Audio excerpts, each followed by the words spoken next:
Magandang araw! Ngayon ay magluluto kami ng tuslo-buwa. So, ito ang mga ingredients na aming lulutuin. Sili, cornstarch, utak ng baboy, bawang, sabaw, paminta, mantika at patis. Ito ang una nating gagawin. Lagyan ng mantika sa kawali, tapos ilagay ang bawang at sili. At halu-haluin hanggang sa maging golden brown.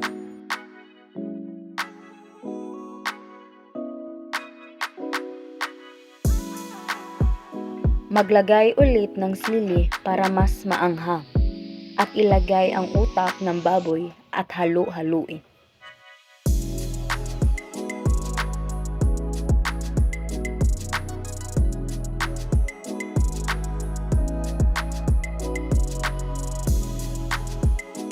Ngayon ay ilagay na natin ang sabaw at ang cornstarch at halu-haluin ulit.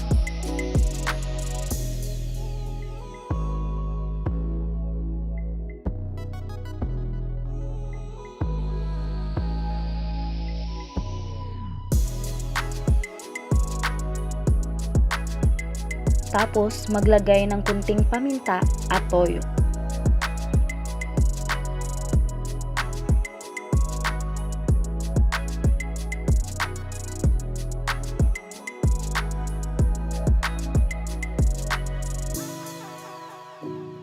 Pagkatapos ay maghintay tayo ng ilang minuto hanggang sa kumulo ito.